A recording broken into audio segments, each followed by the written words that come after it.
Today we are going to discuss normal distribution. In the previous class we have discussed binomial distribution and Poisson distribution. ये discrete distribution का दो हम लोग को पढ़ना था, बाइनोमियल और पॉइजन, जिसको हम लोग कंप्लीट किए हैं. आज हम लोग कंटिन्यूअस डिस्ट्रीब्यूशन का एक पढ़ेंगे, नॉर्मल डिस्ट्रीब्यूशन, जो बहुत इंपॉर्टेंट है हमारे लिए. अकेला है ये कंटिन्यूअस में पढ़ने के लिए. नॉर्मल डिस्ट्रीब्यूशन का फंक्शन कर्व क्या होता है? इसको गॉसियन डिस्ट्रीब्यूशन भी कहा जाता है. कहीं पे अगर आएगा गॉसियन डिस्ट्रीब्यूशन मतलब नॉर्मल डिस्ट्रीब्यूशन का बात किया जा रहा है. इसका फंक्शन होता है एफ एक्स और p x is equal to x equal to 1/σ √2 pi into e का power minus x minus mu का whole square by 2 sigma square. देखिएगा, फंक्शन को ध्यान से देखना है. एफ एक्स या p x equal to x 1/σ standard deviation into √2 pi into, ऊपर में इंटू है, नीचे में इंटू नहीं है, ई का पावर में ये पूरा लिखा हुआ है एक्स माइनस म्यू, मीन का जो साइन होता है म्यू का whole square by 2 sigma square. ये ब्रैकेट के बाहर में है माइनस, पावर में ई का पावर माइनस के साथ शुरू हुआ है और ये पूरा का पूरा पार्ट पावर में है ई का. ये होता है इसका फंक्शन. अब हम लोग को इसका ग्राफ पढ़ना है. इसका ग्राफ कैसे बनता है? इस फंक्शन का ग्राफ बनता है इस तरह का.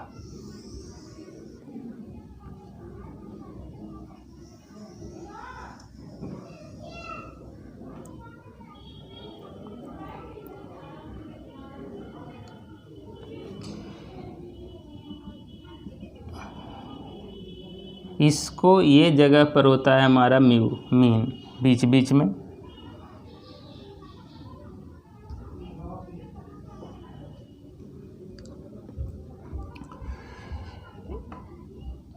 ये हुआ म्यू माइनस 3 सिग्मा इस पॉइंट पे. इस पॉइंट पे होता है म्यू माइनस सिग्मा. इधर इस पॉइंट पर होता है म्यू प्लस सिग्मा और ये यहाँ पर लगभग होता है हमारा म्यू प्लस 3 सिग्मा. ये ग्राफ है. इसका जो ग्राफ बनता है वो इस तरह का बनता है. इस ग्राफ को हम लोग कहते हैं bell shaped curve. Bell shaped curve. Bell घंटी की तरह लग रहा है ये ग्राफ, और हम लोग पढ़े हैं स्टैटिक्स में भी इस तरह के ग्राफ को बेल शेप्ड कहते हैं. तो इसका जो ग्राफ बनता है वो बेल शेप्ड बनता है. कुछ क्वेश्चन इस ग्राफ से भी पूछा जाता है, इसीलिए हम लोग इसका ग्राफ बनाए हैं. बाकी हम लोग को कोई मतलब नहीं है कि इसका ग्राफ बनाया जाए. तो क्या करें, अब इसके बारे में थोड़ा जानकारी लें कि ग्राफ में क्या क्या हमसे पूछा जाएगा. तो प्रॉपर्टी ऑफ नॉर्मल डिस्ट्रीब्यूशन.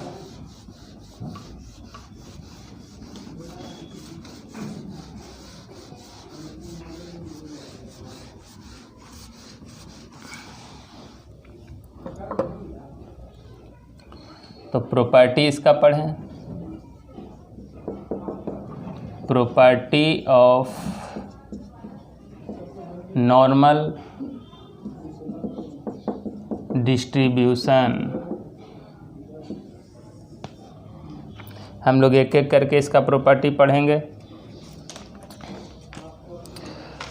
पहला प्रॉपर्टी क्या है? It is well shaped in nature.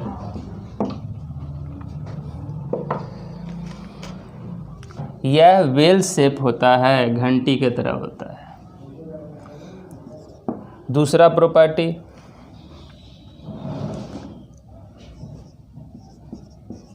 Graph cover area of 99.23%, 73% between mu minus 3 sigma and mu plus 3 sigma। Mu minus 3 sigma से लेकर म्यू प्लस 3 सिग्मा तक, म्यू माइनस 3 सिग्मा से लेकर mu plus 3 sigma तक इस graph का लगभग 99.73% area cover कर लेता है। बाकी थोड़ा इधर और इधर जो बचा वो मेरा बचा 2.7%, 0.27%, 99.73% हो गया। तो एक क्वेश्चन आपको आएगा कि mu minus 3 sigma and mu plus 3 sigma के बीच में कितना एरिया कवर करता है ग्राफ, तो वो कवर करता है 99.73%। एक क्वेश्चन आपको आएगा कि इस ग्राफ नॉर्मल डिस्ट्रीब्यूशन का ग्राफ कैसा होता है, तो वो होता है bell shaped.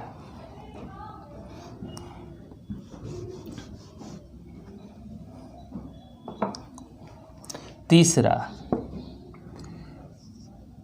Graph is symmetrical about x is equal to mu. ये ग्राफ सिमेट्रिकल है, किस पॉइंट पर सिमेट्रिकल है, तो इस मीन वाले पॉइंट पर सिमेट्रिकल है। यहाँ से ऐसे इसको फोल्ड कर दीजिए तो ये ओवरलैप कर जाएगा, लगेगा कि जितना इधर बराबर है उतना ही इधर बराबर है। तो ये जो ग्राफ मेरा है वो सिमेट्रिकल है, अस्क्यूड नहीं है। तो आपसे पूछा जाएगा कि x is equal to mu पर नॉर्मल ग्राफ क्या होता है, सिमेट्रिकल होता है या पॉजिटिवली अस्क्यूड होता है या नेगेटिवली अस्क्यूड होता है। हम लोग डिस्पर्सन में पढ़ चुके हैं कि अस्क्यूनेस क्या होता है। तो आपको बताना है कि म्यू पर, मीन पर ये ग्राफ क्या होता है, सिमेट्रिकल होता है। Next, fourth point,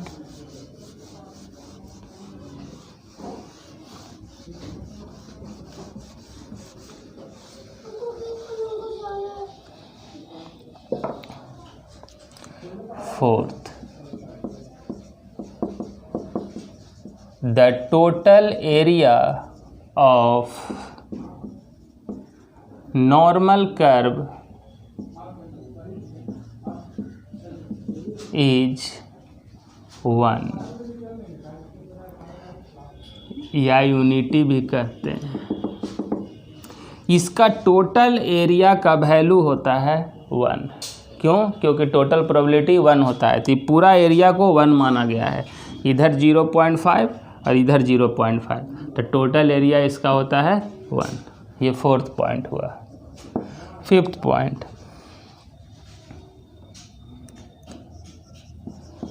mean, median and mode are same in normal distribution। इस नॉर्मल डिस्ट्रीब्यूशन में मीन, मीडियन, मोड सब सेम होता है। इसको हम लोग मीन भी कह सकते हैं, मीडियन भी कह सकते हैं, मोड भी कह सकते हैं। फिफ्थ पॉइंट हुआ हमारा। सिक्स पॉइंट,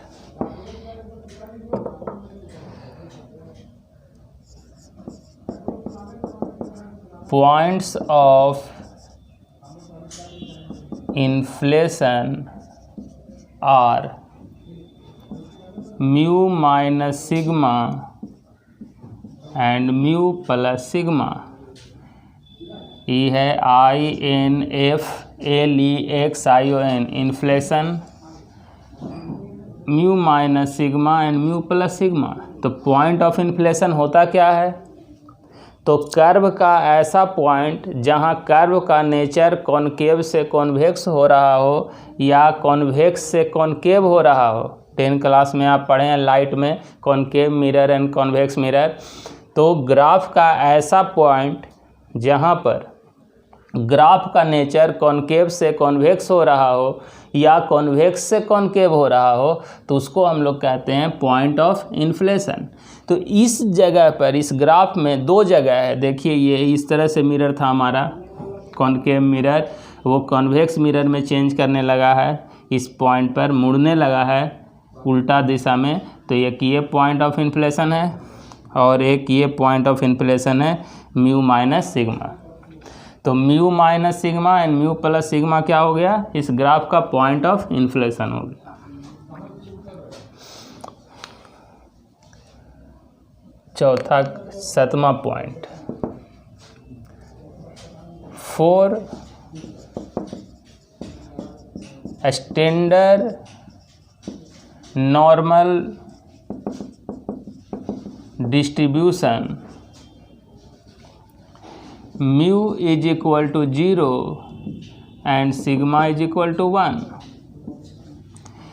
एक स्टैंडर्ड नॉर्मल डिस्ट्रीब्यूशन होता है, नॉर्मल डिस्ट्रीब्यूशन में एक स्टैंडर्ड नॉर्मल डिस्ट्रीब्यूशन होता है, उस केस में म्यू हमारा 0 होता है यानी कि ओरिजिन होता है ये, और सिग्मा का मान स्टैंडर्ड डेविएशन का मान 1 होता है। स्टैंडर्ड नॉर्मल डिस्ट्रीब्यूशन जैसे ही बात किया जाएगा आपको खुद समझ लेना है कि उसका मीन 0 होगा और स्टैंडर्ड डेविएशन 1 होगा। 7 पॉइंट हमारा हो गया।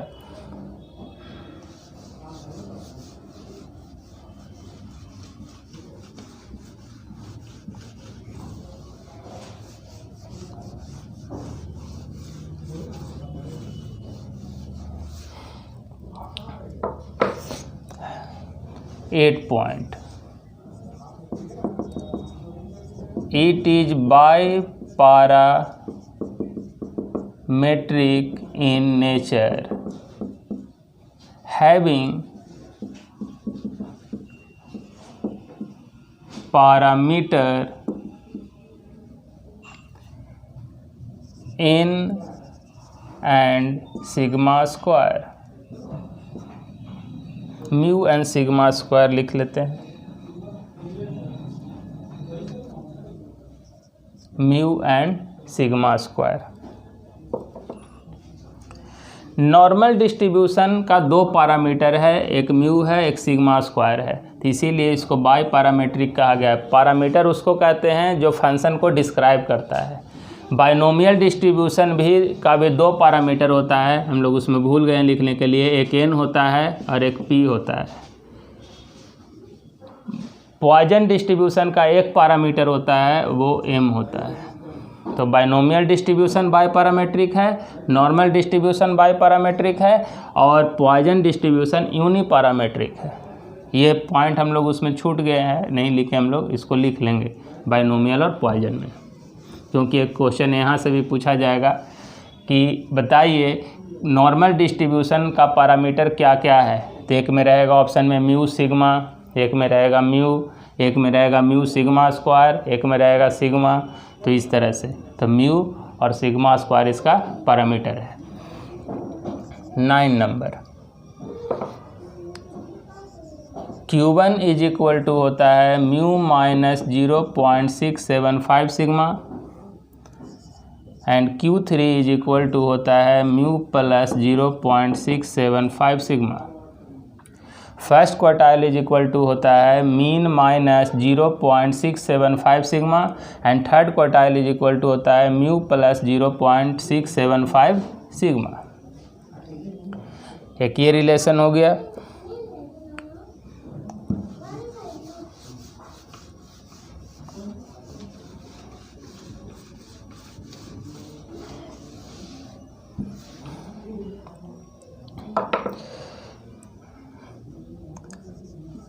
नाइन या 10 भी जो भी होगा नंबर दे लेंगे। नेक्स्ट है ratio between quartile deviation, mean deviation and standard deviation is equal to 10:12:15, 10:12:15। ये तीनों के बीच में ये रिलेशन है।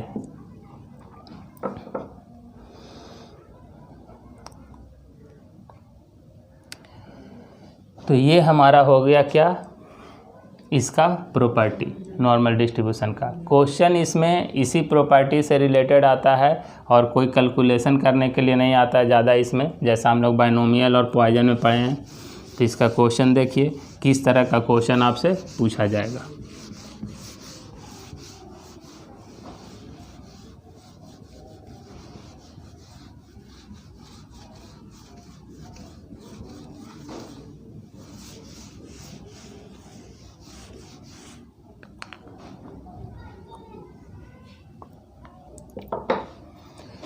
चलिए क्वेश्चन में आए तो पहला क्वेश्चन,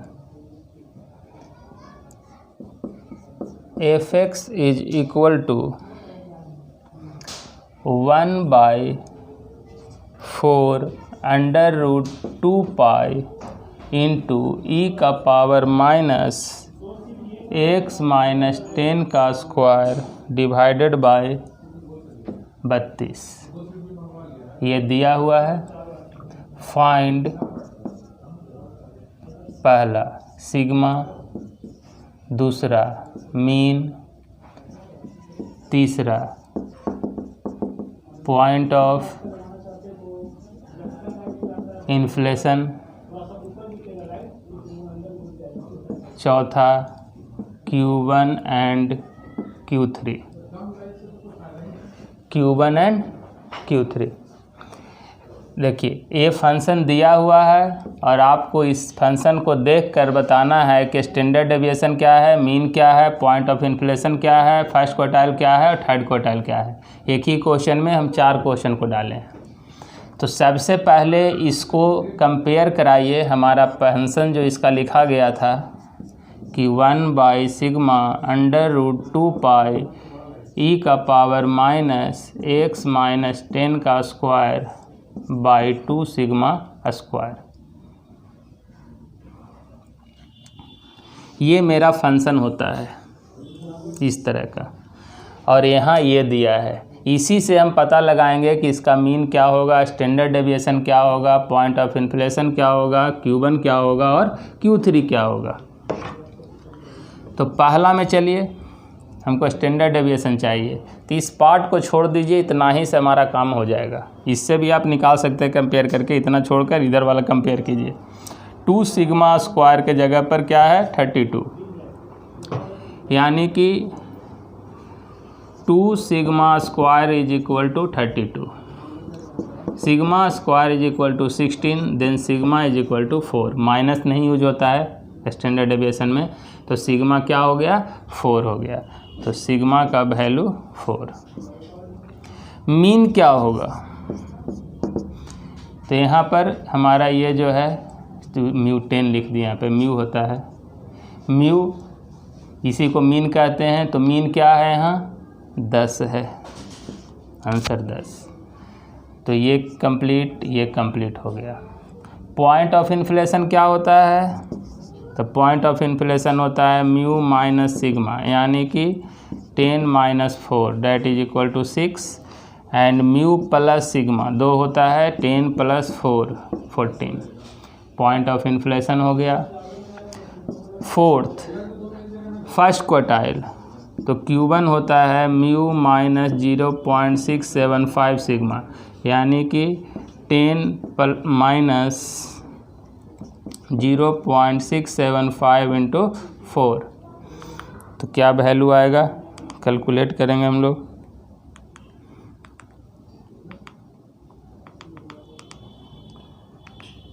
टेन माइनस 0.675 इंटू 4, तो ये आया वैल्यू मेरा 7.3।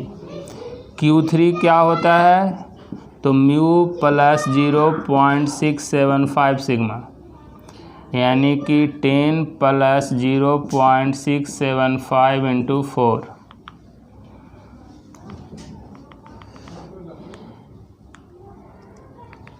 टेन प्लस 0.675 इंटू 4, ये हो गया 12.7, 7.3 एंड 12.7।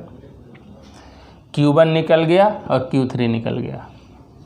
Q1 Q3 निकल गया, पॉइंट ऑफ इन्फ्लेशन निकल गया, म्यू निकल गया, स्टैंडर्ड डेविएशन निकल गया, काम हमारा फिनिश हो गया। ये हो गया हमारा वैल्यू। एक क्वेश्चन से इस तरह का क्वेश्चन पूछा जाएगा। इसी तरह का क्वेश्चन 99% क्वेश्चन इसी तरह का रहता है।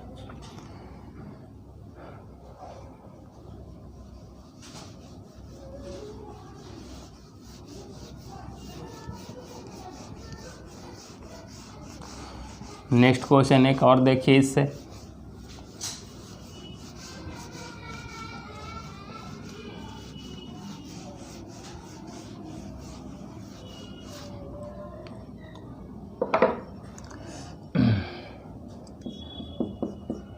fx is equal to 1/√π into e का पावर माइनस x माइनस 4 का होल स्क्वायर। वही निकालना है। इसमें भी sigma, mean, point of inflation, first quartile and third quartile. तो फिर से फंक्शन हम लोग लिखते हैं जो इसका ओरिजिनल था, सिग्मा √2π ई का पावर x माइनस म्यू का whole square divided by 2 sigma square. अब इससे हम लोग कंपेयर करते हुए बनाएंगे। तो 2 सिग्मा स्क्वायर के जगह पर क्या है, तो 1 है। अगर कुछ नहीं है तो नीचे में क्या है, 1 है। तो 2 sigma square is equal to 1, sigma square is equal to 1/2, then sigma is equal to 1/√2। इसका मतलब सिग्मा हो गया 1/√2। दूसरा म्यू इज इक्वल टू, तो म्यू यहाँ रहता है, तो म्यू के जगह पर क्या है, 4 है, तो म्यू हो गया 4।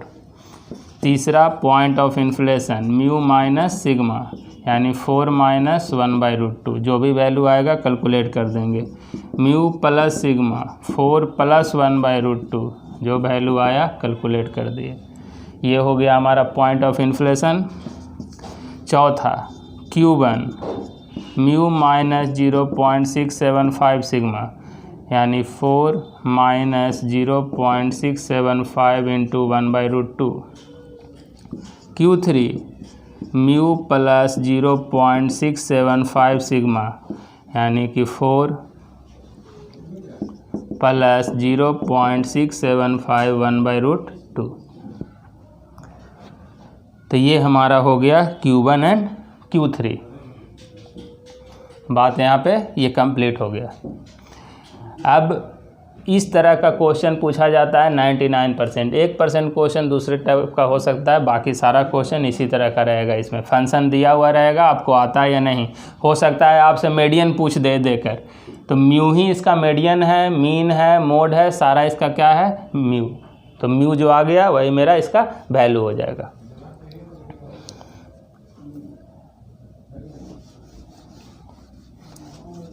अब एक नोट लिखिए इसमें।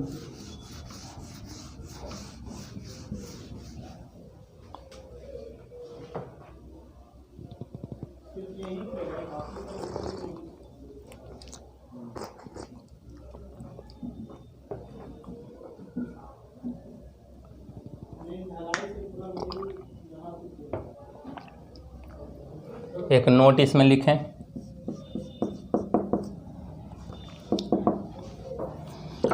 नोट क्या है कि if normal distribution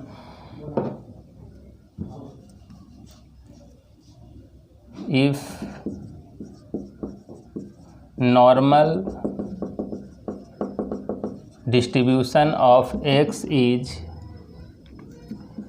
in mu1 sigma 1 square and normal distribution of y is in mu2 sigma 2 square, then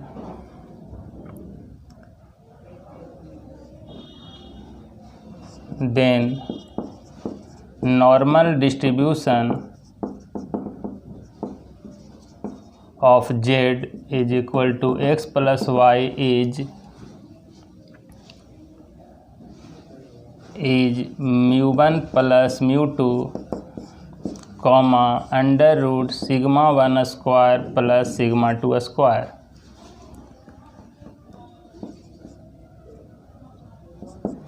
अगर x का नॉर्मल डिस्ट्रीब्यूशन ऐसा है μ1 और सिग्मा 1 स्क्वायर है, y का नॉर्मल डिस्ट्रीब्यूशन μ2 सिग्मा 2 स्क्वायर है, then z is equal to, अगर x plus y है तो z का जो नॉर्मल डिस्ट्रीब्यूशन होगा वो होगा μ1 plus μ2 under root sigma 1 square plus sigma 2 square. इसमें क्वेश्चन कैसा पूछा जाएगा वो देखिएगा।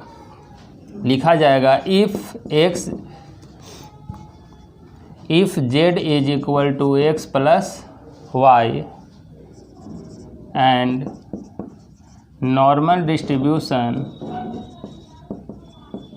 of x is in 4, 8 and normal distribution of y is in 2, 6, then find normal distribution of z। तो कैसे निकालेंगे? n is equal to 4 plus 2 और यहाँ पर हमारा होगा 8 का स्क्वायर प्लस 6 का square. It means n is equal to 6 और 64 प्लस 36 10, 100 का रूट हो गया 10, यानी नॉर्मल डिस्ट्रीब्यूशन इसका होगा 6, 10। ऑप्शन में क्या क्या दिया रहेगा? एक रहेगा 6, 10, एक रहेगा 6, 14, एक रहेगा हमारा 6, 2, इस तरह से करके। तो सबसे ज़्यादा लोग ये लगाता है कि x प्लस वाई है तो मीन भी जुड़ जाएगा और स्टैंडर्ड डेविएशन भी जुड़ जाएगा। तो ऐसा नहीं होगा, ये सिग्मा स्क्वायर है, इस रूल पर चलता है। अगर ऐसा दिया हुआ है तो इस रूल पे चल रहा है, तो ये रूल को हम लोग लगाएंगे। और रुक जाइए, यहाँ पे सिग्मा स्क्वायर वहाँ पर 8 था, गलती लिख दी यहाँ पे। सिग्मा स्क्वायर 8 है तो 8 और 6 10 अंडर रूट 10 14। ये गलत हो गया था, इसमें यहाँ पे चेंज कर लीजिएगा। ये सिग्मा स्क्वायर ही दिया हुआ है हमारा 8 और सिग्मा स्क्वायर का ये दिया हुआ है 6, तो 8 प्लस 6 अंडर रूट 14। तो एक रहेगा हमारा ये, और एक ऑप्शन बना लीजिए 6, 14। तो 6 और 4 जोड़कर भी 8, 6 और 8 जोड़कर भी लिख दिया गया है वो भी। तो इस तरह से दिया रहेगा। तो ध्यान क्या देना है, ये दोनों को जोड़ देना है और इसको जोड़ना है अंडर रूट में लेकर, under root sigma square plus sigma 2 square. ये सिग्मा नहीं है, सिग्मा स्क्वायर पहले से ही है, ये भी सिग्मा स्क्वायर पहले से ही है, इसीलिए आसानी से ये दोनों को हम लोग जोड़ दिए। स्क्वायर भी हो गया था, यहाँ पे कर दिए थे, तो ये नहीं, ये सिग्मा स्क्वायर ही दिया हुआ है हमारा, तो इसको चेंज कर लीजिएगा। अगर पहले लिख लिए तो ये होगा आंसर 6 अंडर रूट 14। तो ये हमारा नॉर्मल डिस्ट्रीब्यूशन के साथ पूरा का पूरा थ्योरेटिकल डिस्ट्रीब्यूशन हमारा समाप्त हो गया। बाकी जो कंटिन्यूअस में पढ़ना है दिया हुआ है वो सिर्फ लिखा हुआ है, पढ़ना नहीं हम लोग को। ओके।